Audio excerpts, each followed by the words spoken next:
My name is Hossam Elsaadany. I'm the head of the supply chain at PRC. PRC is a leading oil refinery in Egypt and Africa. It's a brownfield $5 billion investment.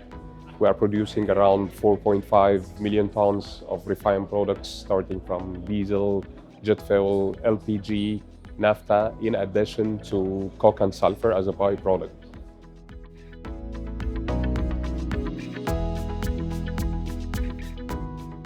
Actually, it's the first time for me here at PRC, and it's really interesting.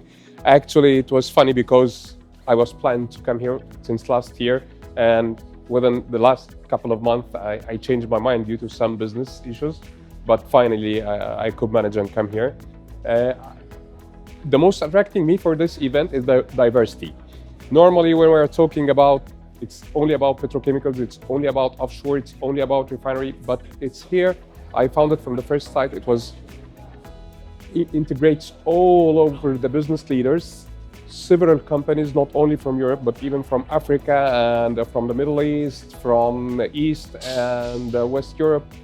I think it's going to be reachable.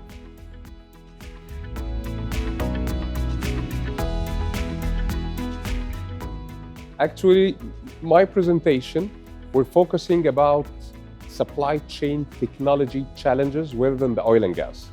Supply chain technology is a real jungle, and that's how I look for it. We are talking about 1,000 supply chain technology solutions. As much as you have a big menu full of options, but it's also so confusing like junk. So my talk around why it's so important. You cannot manage the supply chain with the way you were managing before. You have to shift to the digital transformation, but the challenge is how to select your best tool, how to analyze your process map, how to look to deploy or adapt the artificial intelligence nowadays. And also our perspective towards the Industry 4.0 and big technology, scary stuff like metaverse, augmented reality, blockchains. That's the way of digital transformation. My presentation were around that all over the history, significant transformation is always happening by the most affordable and accessible tools. Like what Excel sheets happening to the accountants and the calculators and social media, the same will happen nowadays by the generative AI tools like ChatGPT, DeepSeek, and even Manos. So I would like to encourage the people to deploy this as much as possible and take the most benefit to transform their business.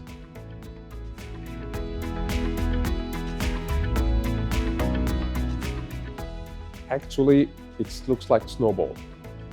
Within the last decade, the industry is facing a lot of challenges, starting by the pandemics, the geopolitical tensions, even nowadays is trade wars and tariff issues. So we don't know how big will be the upcoming snowball. In addition to some much more expectations came from the society and from the global investors toward the industry, like what you're gonna make for the ESGs, what you're gonna make for your environment, what you're gonna make towards the green, what's gonna make for the energy transition. All of this puts a lot of expectations towards the business leaders. My idea is, yes, we need to focus much more the innovation.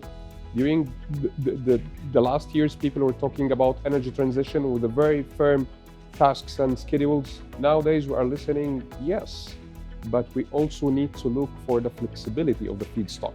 We cannot rely on one source nowadays. It may take decades.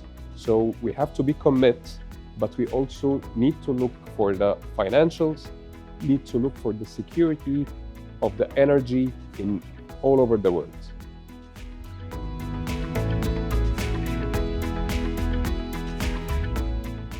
It's amazing. That's actually, although it seems not so big event, however, the organization is going very well.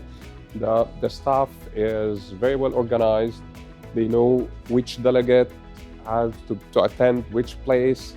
They are even facilitating the communication and connection. Networking here is amazing.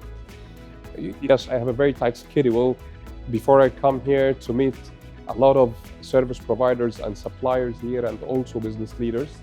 And even when I forgot an appointment or something, I found some of the staff just come to me and try to support.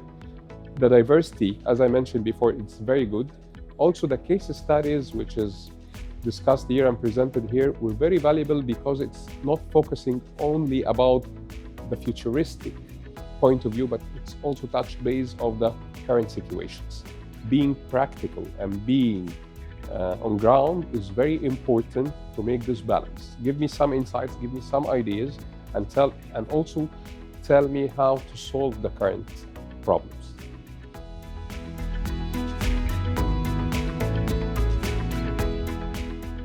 I'm a procurement guy, so I'm always looking for much more sources for material and service. And here I got inspired by a lot of ideas, even it was not within our needs. Sometimes we don't know what we need. We need to go this way. But when I see presentation from one of the service providers and he's giving me some insights that he has a solution for a cost reduction for me is 20 or 15%. So let's explore. We did around 3-4 valuable meetings. I think it will be fruitful for real business deals. Also on the other side, I even met the companies. I was dealing with them long time ago on emails and with very formal ways. When I saw them face to face, a lot of things going smoothly. Even some issues or even bad experience, just solve it when I see them face to face and we discuss and we find a way of solution. So I always believe that networking is a key for anyone in this business, and face to face networking is a big asset here.